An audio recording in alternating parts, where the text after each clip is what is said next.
Shalom Chaverim, greetings beloved friends. As I write this here in South Africa, we are preparing to go in lockdown from Thursday night. This is a time for courage and compassion, not a time to panic, a time to prepare. We are held in hands greater than our own. I want to take 3 important lessons from this week's Torah portion to guide us over the coming days. The first one comes from the opening words of the parasha. Vayikra el Moshe, and God called out to Moses. Vayikra, that's why it's called Vayikra, the opening word. Vayiraber Hashem elav me'ohel moed lemor. God called out to Moses from the Ohel Moed, saying. You see, God and Moses had an ancient technology. Ohel Moed means a tent of meeting. It's the space that they would connect to each other, that they would speak to each other. And we have a spark of that technology. Whether it is Facebook or WhatsApp or Zoom or just shouting over the fence or the balcony to the neighbor. Being in lockdown does not mean being alone. We are being called to reach out, to join these tents of meeting that are springing up all over the place online. At Temple Israel, we will offer many different ways to connect, and we want to hear from you what it is that you need. But now is the time to speak out, to reach out, and to bring in.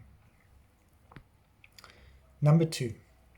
V'nefesh ki takriv korban mincha ladoshem solet yiyeh korbano. When a person presents an offering of flour to the Eternal, the offering shall be of the choicest flour. In the days of our Torah, Jews didn't go to shul, they brought sacrifices to God, to the Eternal.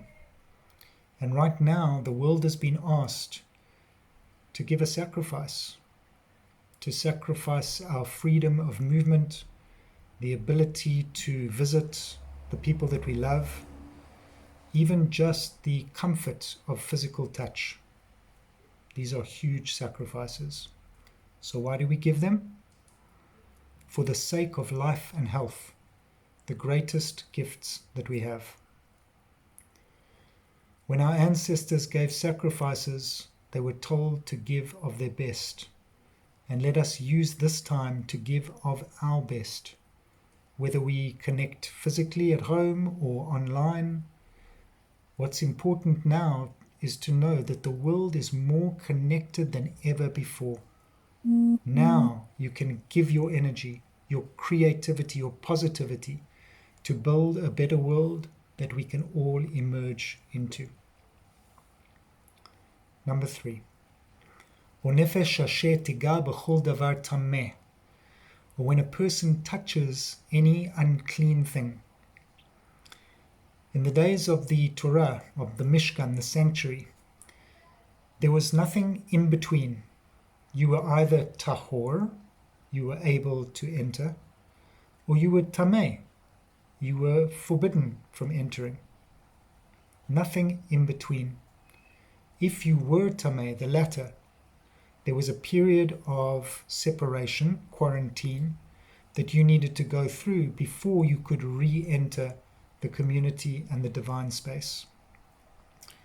Today, this notion is terrifyingly real. We are about to enter that quarantine, and we cannot afford one person to take this lightly. Wash your hands. Stay at home. And when the lockdown allows, and we can go out for essentials, you need to do whatever you can, whatever you must do, to not bring the outside inside. Anything you touch, you are unclean, tameh. Wash yourself, purify yourself, and when you are clean, re-enter. Suddenly, what we are seeing seems not to be so new and unprecedented. Our ancestors lived this reality, this consciousness, in the time of the Torah, and their words are here for us to learn from today. Build your tents of meeting. Give only the best of yourselves, and keep yourselves and your family clean, and we will all emerge stronger when the locks come off the doors. Shabbat Shalom.